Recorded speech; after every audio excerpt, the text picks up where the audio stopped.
우리 한 절씩 교독합니다. 예루살렘에 있는 사도들이 사마리아도 하나님의 말씀을 받았다함을 듣고 베드로와 요한을 보내매 그들이 내려가서 그들을 위하여 성령 받기를 기도하니 이는 아직 한 사람에게도 성령 내리신 일이 없고 오직 주 예수의 이름으로 세례만 받을 뿐이더라. 이에 두 사도가 그들에게 안수하매 성령을 받는지라. 시몬이 사도들의 안수로 성령 받는 것을 보고 돈을 들여 이르되 이 권능을 내게도 주어 누구든지 내가 안수하는 사람은 성령을 받게 하여 주소서 하니 베드로가 이르되 내가 하나님의 선물을 돈 주고 살 줄로 생각하였으니 내 은과 내가 함께 망할지어다. 하나님 앞에서 내 마음이 바르지 못하니 이 도에는 내가 관계도 없고 분깃될 것도 없느니라. 그러므로 너의 이 악함을 회개하고 주께 기도하라. 혹 마음에 품은 것을 사하여 주시리라. 내가 보니 너는 악독이 가득하며 불의에 매인 바 되었도다. 시몬이 대답하여 이르되 나를 위하여 주께 기도하여 말한 것이 하나도 내게 임하지 않게 하소서 하니라. 두 사도가 주의 말씀을 증언하여 말한 후 예루살렘으로 돌아갈새 사마리아인의 여러 마을에서 복음을 전하니라. 아멘. 오늘 읽은 본문의 말씀을 가지고 내 안에 돌멩이를 내려놓자 라는 제목으로 함께 우리 말씀을 나누려고 합니다. 벌써부터 고개를 숙이고 계시면 안 되죠.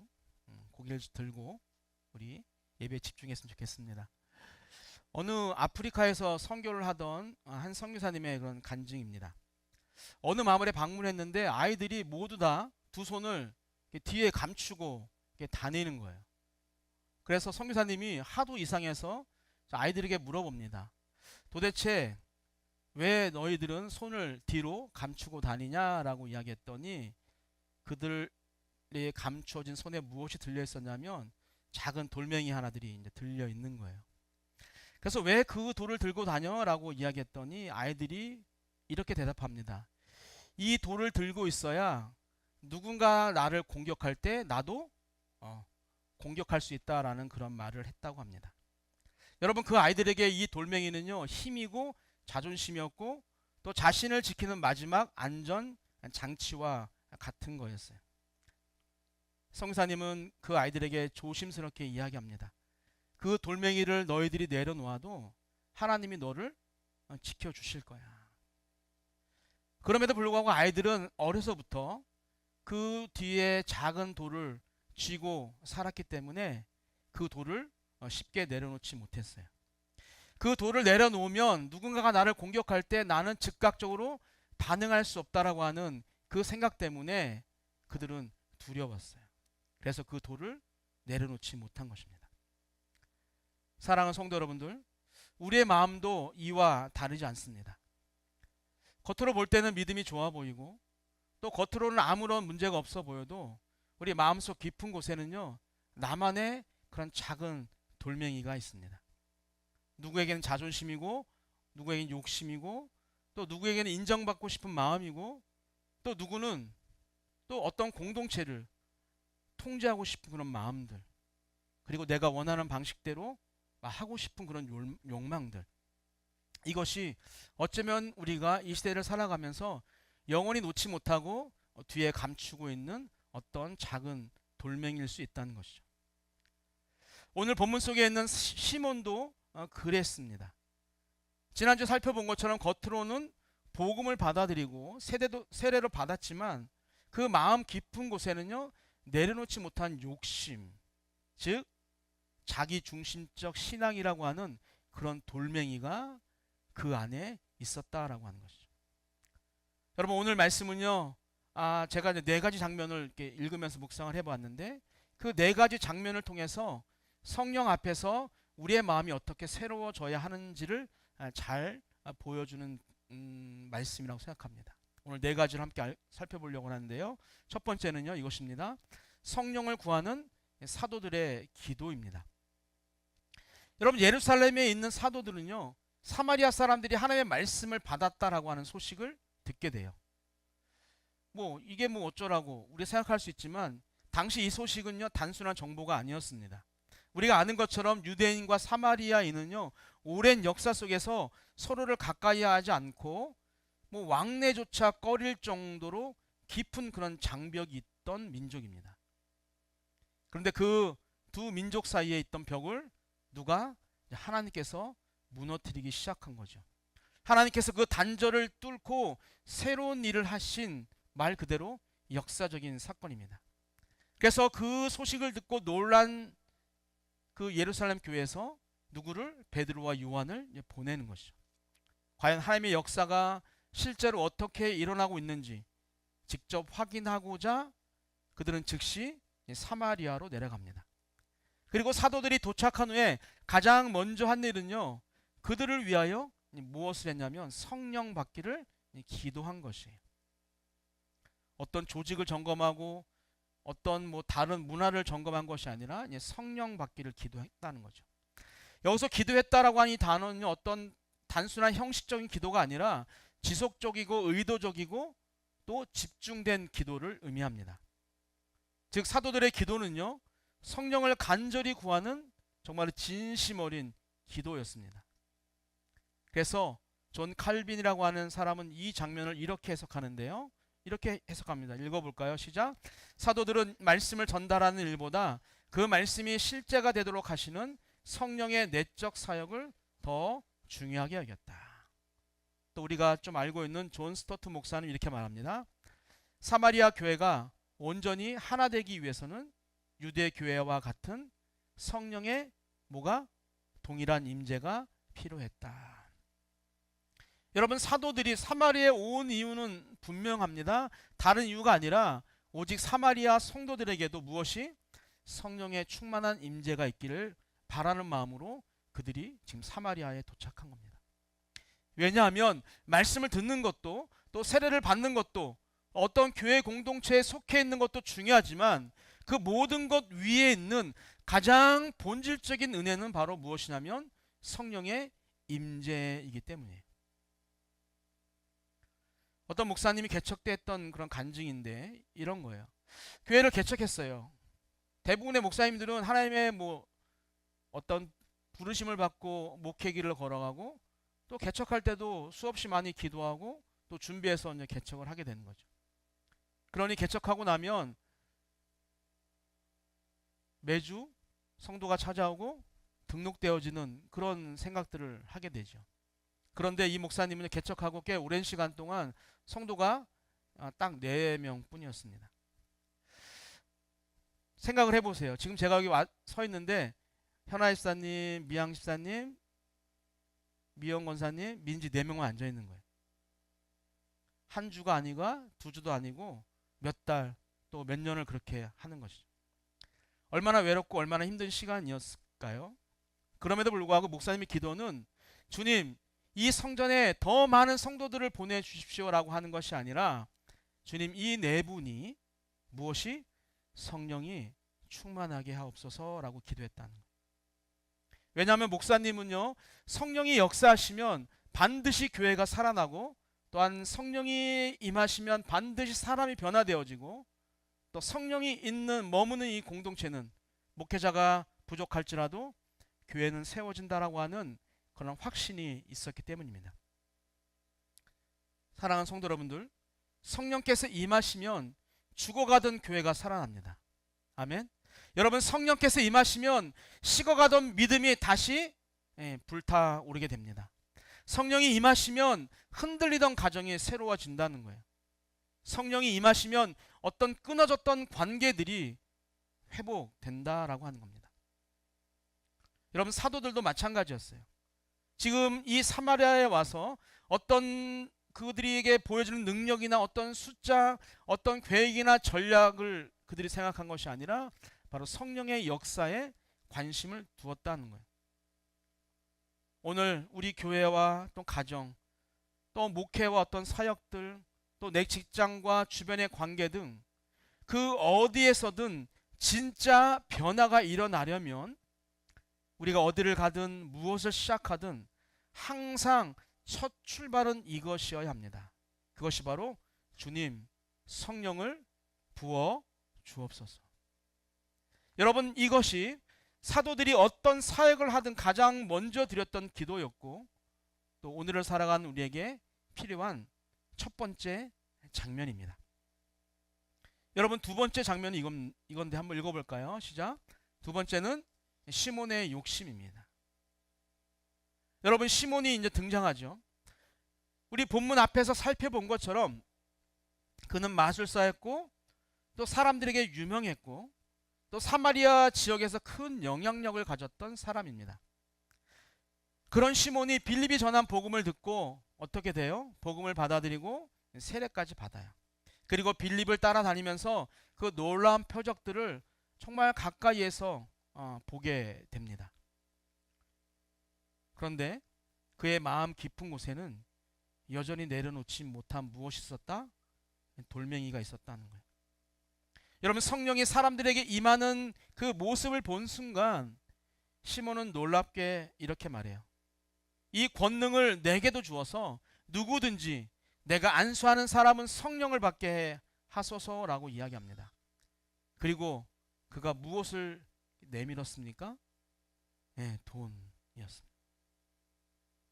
여러분 시몬이 생각한 권능이라고 하는 것은요, 하나님의 은혜로 주시는 그 능력이 아니라 자기가 움켜쥘 수 있다고 착각한, 돈이면 될 수 있다라고 하는 그런 착각한 힘이었다는 것이죠.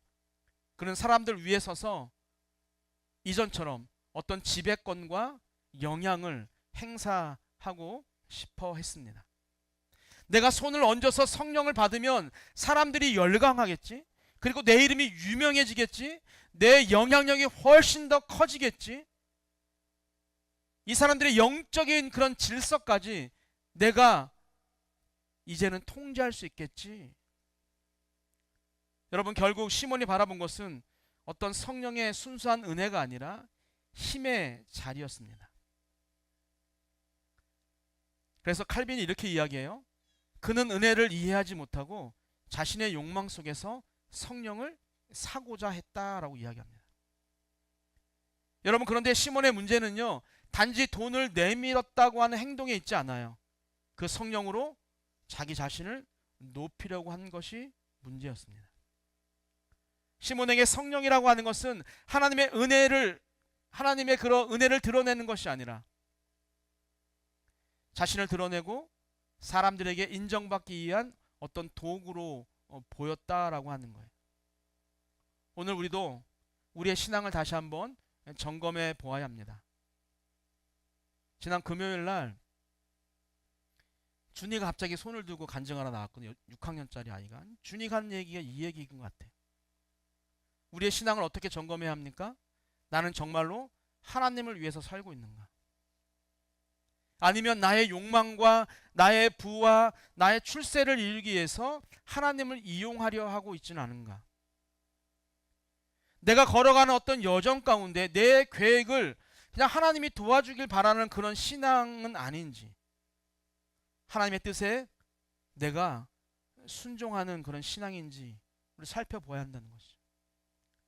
그 두 개의 신앙에 따라서 우리가 걸어갈 방향은 완전히 달라지게 된다라고 하는 거예요. 여러분 시몬은 성령의 역사를요, 내가 통제할 수 있는 능력으로 보았다라고 하는 거예요. 그러나 우리가 아는 것처럼 성령은 인간이 조종할 수 있는 어떤 도구나 어떤 그런 힘이 아니라고 하는 거예요. 성령님은 주인이시고 우리는 그분의 일하심에 순종하는 종일 뿐이라는 거예요. 그래서 우리는 이것을 꼭 기억해야 합니다.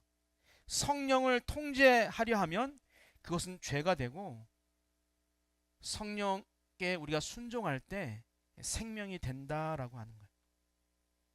그래서 베드로는 시몬에게 아주 단호하게 말해요. 그것이 바로 세 번째 장면인데 바로 회개의 부르심이라는 거예요. 여러분 베드로는 시몬의 마음을 꿰뚫어 보고 이렇게 선언합니다. 우리 20절과 21절을 우리 한번 읽겠습니다. 시작. 내가 하나님의 선물을 돈 주고 얻은 줄로 생각했으니 하나님 앞에서 내 마음이 바르지 못하니 이 도에는 내가 관계도 없고 분깃될 것도 없느니라. 아멘. 여러분 베드로는요 시몬의 그 행동보다 무엇을? 마음을 먼저 지적합니다. 우리가 볼 때 표면적으로는 돈을 낸 것이 문제로 보이지만 여러분 하나님이 보시는 문제의 본질은요 마음의 방향이에요. 여기 보면 바르지 못하다라는 그런 단어가 나오는데 그것이 히브리적 아니 그 헬라어적 원문으로 보게 되어지면 어떤 뜻이냐면 하나님 앞에서 너의 마음이 곧지 못하다라는, 즉 방향이 하나님의 방향이 아니라 어떻게 다른 쪽으로 틀어져 있다라고 하는 뜻입니다. 여러분, 겉으로는 세례를 받았고 겉으로는 복음을 따랐고 또 겉으로는 열심도 보였지만 그 시몬의 마음의 방향은 여전히 하나님을 향한 것이 아니라 사람을 향했고 또 내 자신을 향하고 있다라고 하는 거예요. 그래서 이어져 뭐라고 이야기하냐면 이 도에는 너가 관계가 없다라고 이야기해요. 여기서 말하는 도는 길도 웨이가 아니라 성령의 은혜와 어떤 사도의 사역에 참여할 수 있는 그런 뭐랄까요? 자기의 목, 어떤 자격이라고 하는 것을 의미합니다. 쉽게 이야기하면 너의 마음이 틀어져 있으니까, 너의 마음이 방향이 이쪽이 아니라 이쪽으로 틀어져 있으니까 네가 그쪽으로 계속 가게 되어지면 어떻게 된다는 거예요? 성령의 사역에 절대로 참여할 수 없다라고 하는 그런 무서운 말씀입니다. 즉 우리의 마음이 하나님으로부터 틀어져 있으면 내가 아무리 열심히 달려가고 내가 아무리 열심히 최선을 다하는 것처럼 보여도 어떻게 된다는 거예요? 하나님의 사역과는 영 다른 길을 가게 된다. 그래서 하나님 앞에 섰을 때 어떤 말을 듣는 거예요? 내가 너를 도무지 알 수가 없다라고 이야기하는 거죠. 그러니까 우리의 열심이 하나님이 원하시는 방향으로 지금도 잘 가고 있는가? 우리는 늘 점검해 봐야 되는 거죠. 우리 학생들, 고2 학생들, 좀 있으면 이제 중간고사, 기말고사 보죠. 방향이 잘 가야 된다니까. 국어 35페이지부터 50페이지인데 51페이지부터 공부하면 안 된다니까. 아무리 밤을 새고 열심히 해도. 예.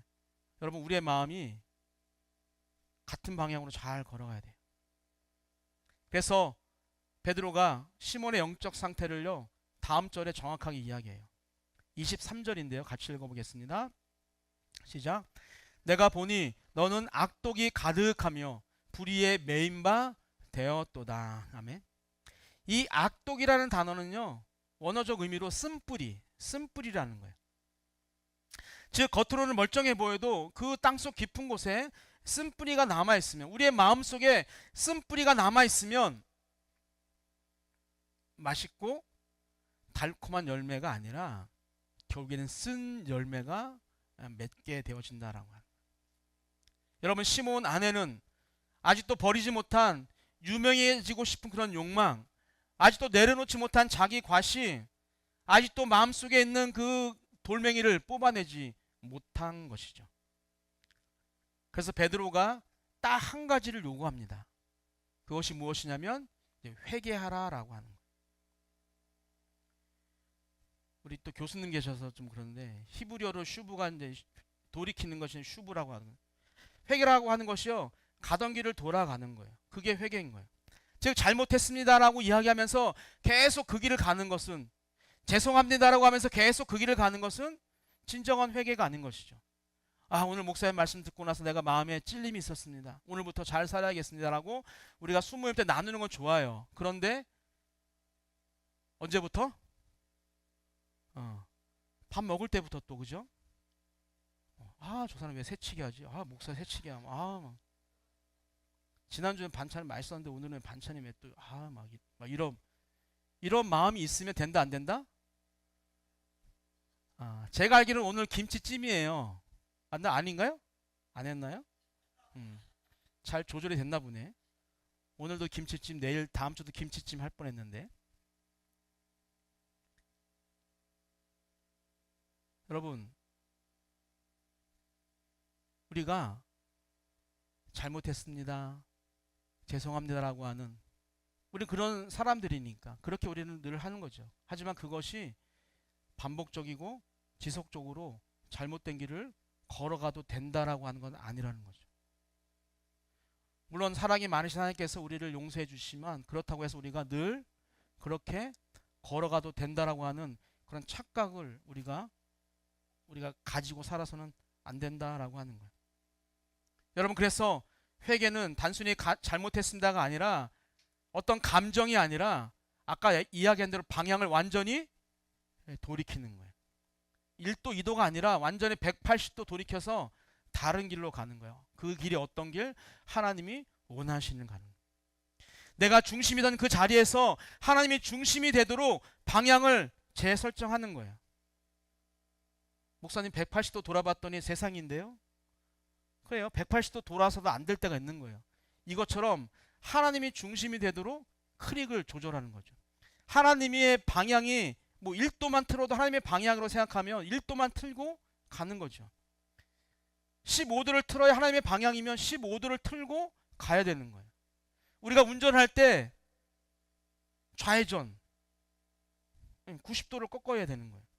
좌회전인데 어중충하게 한 15도 꺾고 가면 그냥 모서리에 쾅 부딪히는 거예요. 여러분, 욕심에서 순종으로 우리는 가야 되고, 내 명예에서 하나님의 영광으로 가야 되고, 어떤 보이는 성공에서 보이지 않는 하나님께로 가야 되는 거예요. 내가 주인인 삶에서 주님이 주인으로 되어지는 그 삶으로 우리가 돌아서는 것, 그것이 진정한 회개입니다. 즉 방향을 바꾸는 것이, 방향을 하나님으로 바꾸는 것이 바로 진짜 회개다라고 하는 거예요. 여러분, 베드로의 책망을 들은 시몬이 놀라운 고백을 합니다. 뭐라고 이야기하냐면 나를 위해 주님께 기도해 주십시오라고 하는 거예요. 여러분, 이 고백은요 매우 중요한 변화입니다. 이전에 시몬의 입에서 나오던 말은 내게 능력 달라는 거예요. 내게 그 권능을 줘서 내가 안수하면 모두가 다 성령 받게 해달라고 하면서 돈을 내밀었던 그 시몬이 이제는 나를 위해 기도해 달라라고 하는 거예요. 무슨 의미일까요? 나는 약합니다. 나는 스스로 설 수 없습니다. 나는 주님의 도움이 필요합니다. 나는 지금 방향을 바꾸고 싶습니다라고 그렇게 말하는 거예요. 여러분, 시몬은 완전한 성숙을, 어떤 성숙한 회개를 보여주지 못했지만 지금 적어도 자기의 힘의 한계를 인정하고 하나님께 나아가는 그 첫 발을 내딛는 거예요. 여러분, 겸손은 그래서 성령의 역사가 시작되는 첫 문이라고 볼 수 있어요. 여러분, 겸손 없는 기도는 없습니다. 겸손 없는 기도는 없다고요. 여러분, 내가 다 할 수 있는 마음이 있어요. 기도하지 않죠. 가진 것이 많아요. 그래서 언제든지 무엇을 할 수 있는 사람은요 전혀 기도하지 않아요. 기도하는 것이 쉽지가 않아요. 그래서 기도는요 내가 하나님께 마음을 열었다는 그런 증거이기도 합니다. 우리 지난 21일 동안 우리 교회 15일 했는데 그렇게 제가 여러분들에게 기도하라고 했던 이유가 이런 거예요. 언제든지 할 수 있겠지라고 하는 그런 생각을 우리는 할 수 있지만, 물론 언제든지 할 수 있죠. 하지만 우리에게 주어진 그 거룩한 시간에, 좋은 시간에 우리가 하지 못하면 힘들고 어려울 때, 고통스러울 때, 낙심할 때는요 더 기도하기 쉽지 않아요. 제가 다니엘 교회는 말씀드렸지만 지금 제가 아는 목사님, 사모님이 먼저 구경부 암 때문에 지금 항암 3차까지 그래 20 몇 번인가를 치료하시고, 그 과정 가운데 목사님이 전립선 암이 발견된 거예요. 정상이 1에서 2예요. 1에서 2, 0에서 2 정상 수치가. 근데 목사님 수치가 180 몇인가 나왔어요. 그러니까 말기암인가 말기암. 그리고 그 암이 뼈까지 전이 됐대요.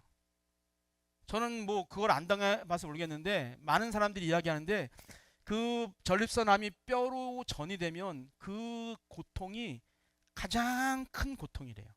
인간이 느낄 수 있는 가장 큰 고통.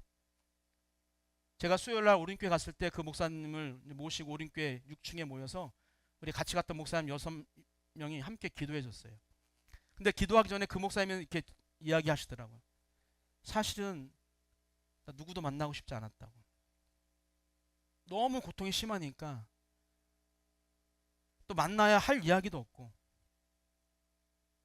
그런데 자기랑 친했던 그 같이 공부했던 목사님들이 오셔서 손을 얹고 기도했더니 그날 잠을 좀 잤다는 거예요. 그래서 우리가 모여서 이제 기도를 해드렸는데 그 목사님이 책상 위에 그 테이블 위에 반 엎었어요. 엎드려서 계셨고 저희가 그 아픈 그 허리에다가 6명이 손을 얹고 한 30분 정도 통성 기도했어요. 근데 그 목사님이 기도를 받고 나서 이야기하시는데 무언가 뜨거운 성령의 불이 느껴졌다는 거예요. 아멘. 그런데 또 우연찮게 그 다음 날이 이제 피 검사를 해서 피 검사를 하고 이제 결과를 보는. 아까 180 몇이라고 했잖아요. 정상이 0에서 2. 우리 금요일 우리 단열 기도 나오신 분은 얘기하지 말고. 기도했는데 그 다음 날 그 수치가 얼마가 나왔게요? 180 몇이었다. 180 몇이었고 정상은 0에서 2예요. 명환 집사님 몇 나왔을 것 같아요? 몇 나왔을 것 같아요? 아 그렇게 얘기하지 말고. 예. 정말로 1.78인가 나. 그래서 제가 그걸 보면서 엄청나게 뭐랄까 충격을 받았어요. 그 이야기를 듣고. 야, 나는 그럼 뭐 했지? 우리 단일 기도회마다 아픈 분들을 위해서 우리가 함께 기도는 했지만 우리가 그런 일들을 못 했던 것 같아요. 그리고 예배 끝나고 내려갔더니 그 지하 1층에 그 단일 기도에 왔던 수많은 환자들이 한 1m 간격으로 한 40명이 앉아 있더라고요. 그래서 목사님과 사모님이 처음으로 기도를 받고 김원호 목사님 같이 우리랑 같이 그 사역을 보면서 야, 좀 귀하다. 그런데 목요일날 이제 재창 집사님이 오신 거예요. 화성에서. 그래서 그날 참석하신 분들 다 아시겠지만 재창 집사님 조우자네요. 조우자에 여기 앉고 모든 성도들이 함께 이제 기도를 해드렸어요. 모르겠어요. 또 어떤 능력이 나타날지는 모르겠지만 여러분 그런 거예요. 기도는 그렇게 하나님의 마음, 하나님께 우리의 마음이 열린 거고, 그러니 하나님도 우리에게 마음을 열어주는 거죠. 그러니 무엇이든지 구하면 주시겠다라고 약속하신 그 하나님께서 그렇게 간절하게 기도하니 주시는 거죠.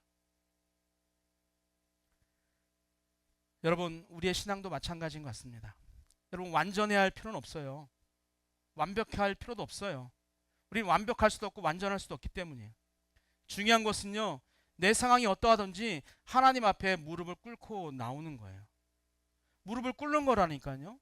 여러분, 그때부터 무엇이 내 삶의 변화가 시작되는 거예요.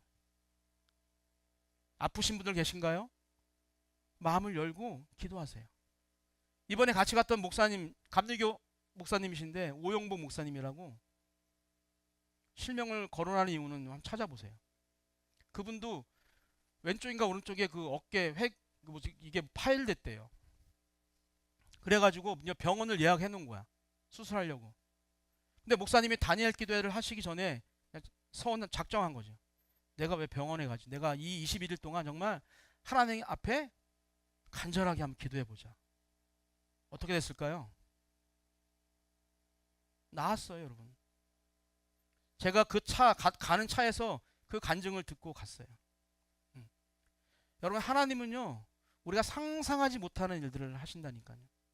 제가 말씀드렸잖아요. 그 넓은 홍해, 깊고 넓은 홍해, 우리는 건너갈 수 없는 것처럼 보이지만, 제가 늘 예바라 드는 게 그거잖아요. 그 개미 앞에 놓여져 있는 작은 구렁. 이 개미는요, 여기 건너갈 수 없다고 생각해요. 근데 어린아이, 저 아윤이 같은 애들도 그 개미 집어서 이렇게 옮겨줄 수 있다니까요.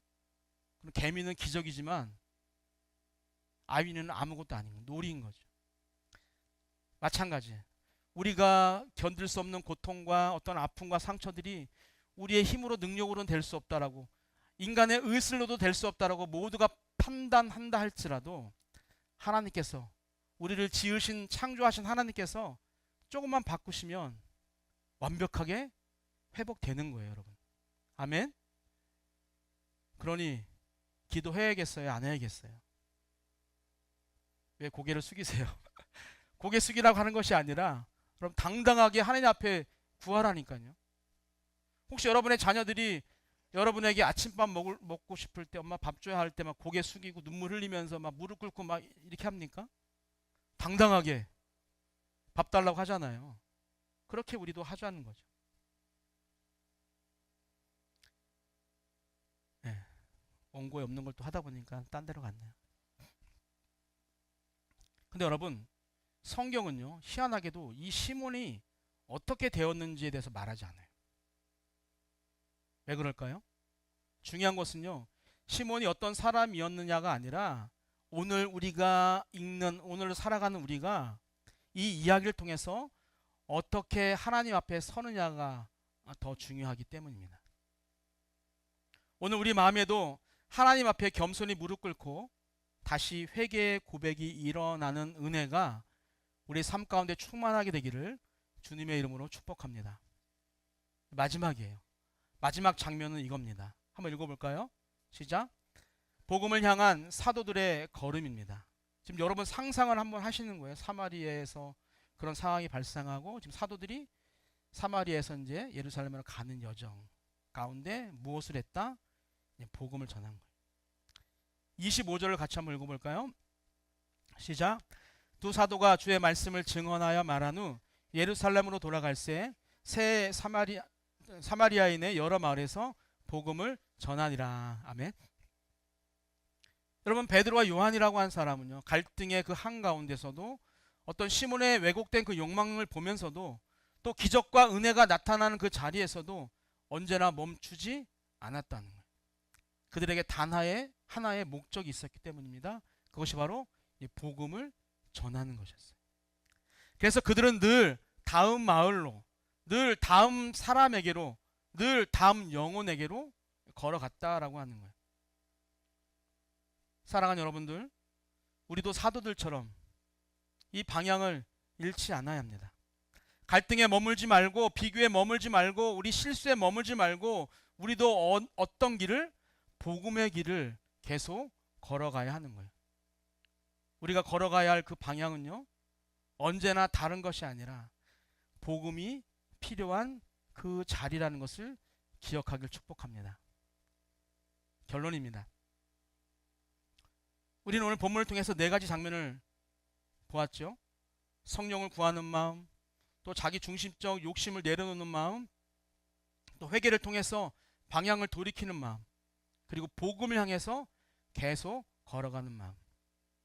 여러분, 이 4가지는요 사마리아 성도들에게만 필요한 것이 아니라 오늘 우리에게도 반드시 필요한 영적인 태도이고 영적인 마음입니다.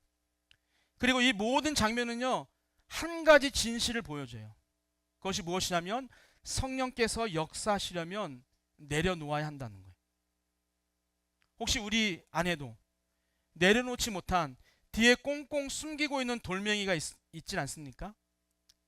인정받고 싶은 마음, 내려놓기 싫은 그 자존심, 내 방식대로 하고 싶은 그 고집, 어떤 상황을 통제하고 싶은 그런 욕망, 손에 꼭 쥐고 싶은 그런 욕심, 혹은 오래된 나만이 갖고 있는 어떤 상처와 쓴뿌리. 여러분, 우리가 그 돌멩이를 움켜쥐고 있는 한 성령은요 우리 안에서 자유롭게 역사하시기 어렵습니다. 내 손이 차지하고 있는 그 자리를요 성령께서 대신 차지할 수 없기 때문입니다. 그러므로 오늘 이 시간 우리 마음속 돌멩이를요, 내가 꽁꽁 숨겨놓았던 그 돌멩이를 주님 앞에 내려놓아야 합니다. 그리고 이렇게 기도해야 돼요. 주님, 내 마음에 새로움을 허락해 주옵소서. 주여, 성령을 부어 주옵소서. 주님, 나도 사도들처럼 복음을 향해서 쉬지 않고 걸어갈 수 있는 그 힘을 주옵소서. 우리가 그렇게 기도하며 내려놓을 때 하나님께서 사마리아 성도들에게 하셨던 것처럼 오늘 우리의 삶에도 새로운 은혜와 새로운 역사를 부어 주실 겁니다.